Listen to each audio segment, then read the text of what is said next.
Welcome back to Ice Wolves Insider. It's now time for our usual From the Stand segment, and on this evening's program we're joined by Ice Wolves followers Keith Kratchmer and Roger Schooley. Gentlemen, welcome to the program. Thanks, Kelly. Thank you, Kelly. All right, so obviously a lot of people in Ice Wolf country quite pleased with the way the team has been performing lately. Obviously, they've been doing outstanding on the road, recent 8-game road winning streak. Until the Estevan game, they had won 5 in a row overall. Maybe just your take on the team's recent success. I'll start with you there, Roger. Were you surprised by all this success, or did you kind of see this coming? I'm not surprised by the success. I might be a little bit surprised by how they've done it. You know, we are the top 2 in goals against right now in the league, which is, I thought we'd struggle a little bit more, but that's, you know, a bit of a testament to team defense more so than our veteran presence on the back end, I guess. It's so yeah, no, I'm not surprised by the success, but I am surprised how they've managed to do it. So. Your take, Keith, on the team's recent wins? Well, I'm not totally surprised, but I guess I'm pleasantly surprised that they are. They're what, 14-6 now? Something like that, yeah. 14-6-0. One over loss, one overtime tie or like point. Mm-hmm.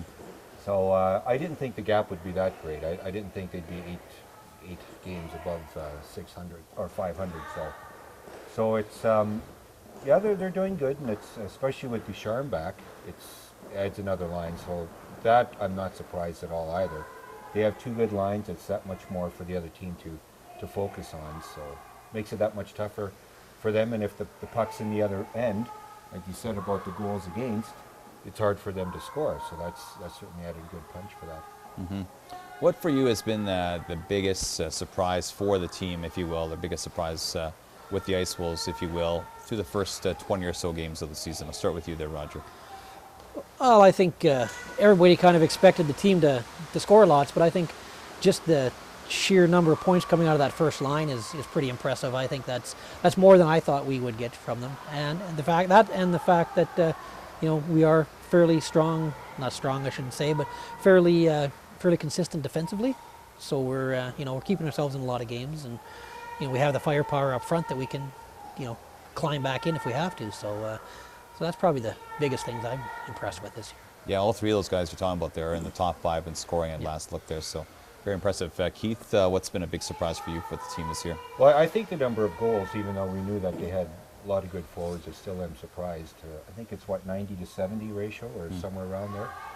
And that's a good gap between goals for and goals gained. So again, pleasantly surprised with that. I think the goals against our goalie too, we haven't had any major blowouts. They've all been within, you know, a reasonable amount of goals, the ones that we've lost. So I think our goaltending and our defense has really surprised me as well. Pleasantly surprised again. Mm-hmm. What do you guys see? Obviously the team seems to be really rounding into form lately, but what do you see as maybe still a team need, a greatest team need right now at this stage? I'll start with you there, Roger. Well, I think you know, another defenseman or 2 would be good. You know, again, not that what we haven't been playing well. You know, I think Zane Morin's been a nice surprise. Ben Beulah's, you know, having not known much about Ben before he got here, he's been a bit of a surprise to me. But I still think, you know, a little more veteran help on the back end would be something we'd need. And Keith, your take? If we could have an impact defenseman, someone like I mean, you're not going to get a Dustin Stevenson that readily, of course, but somebody that has a major impact when he's on the penalty kill or on the power play, that you know that they have an excellent chance of scoring or stopping the goals. So, or 2 very good defensemen would really round out the team. Mm-hmm. Getting back to the biggest surprises, have there been any individual performers that have really stood out as, wow, I wasn't expecting quite that kind of breakthrough this part of the season? I'll start with you there, Roger. Well, I think the 2 defensemen that I mentioned have been a nice surprise. Zane Morin, he's a little more physical than I thought he would be.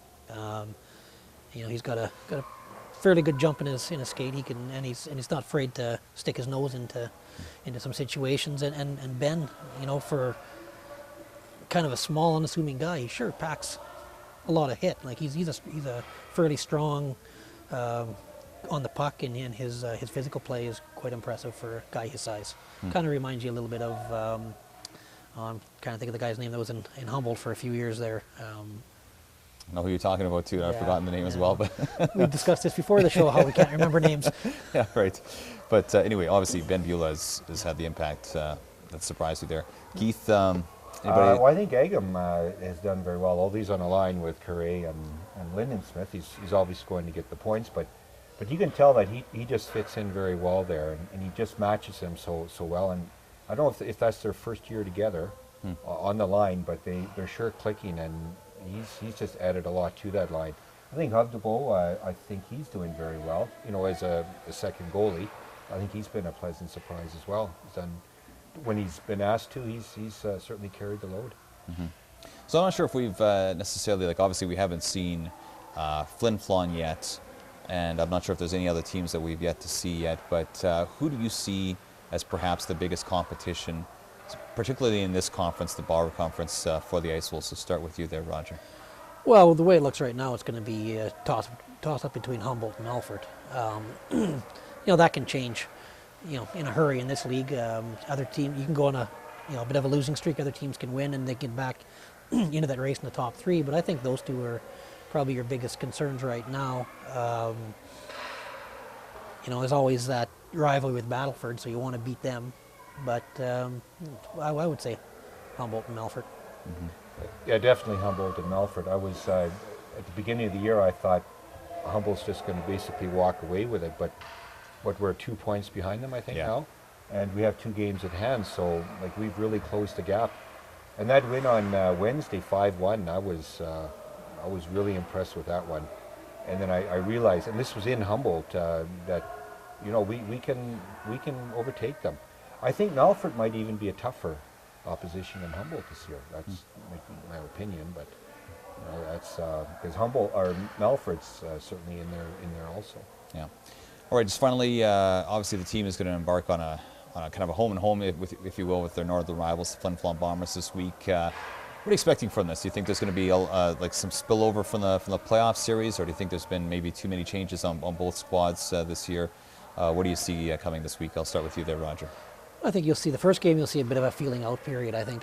I think there has been a lot of turnover of players, and Flin Flon maybe hasn't played as well as they thought they should be at this point. So, you know, I don't expect the game on Tuesday to have a lot of fireworks. But you know, that back-to-back game, if Flin Flon comes out and puts it to us, there'll be a little bit of excitement for the game Friday night, and you know, that would make for hopefully for a good crowd, seeing as Flin Flon is a rival of ours. So, Keith, how do you see this week? Well, I don't know. I think tomorrow night will be the game Tuesday will be. I think it'll be a feisty affair.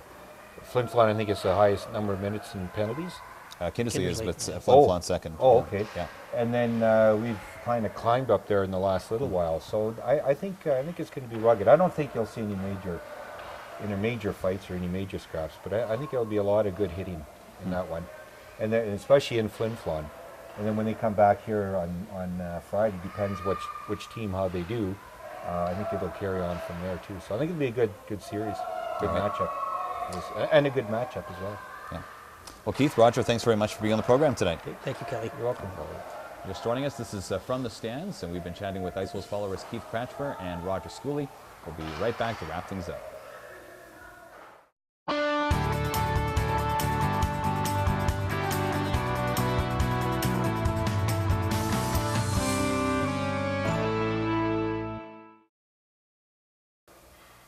Well, that's all the time we have for this evening's edition of Ice Wolves Insider. I want to thank our guests this evening. That would be Ice Wolves assistant coach Gavin Holcomb, as well as Ice Wolves players Ben Beulah and Myles Hovdebo. And of course, where would we be without our fans? In our usual From the Stand segment, Keith Cratchmer and Roger Schooley. Just before we sign off, I want to let you know about a little bit of a programming note. Next week will not be on the air. However, we will be back on November 30th. We'll see you then.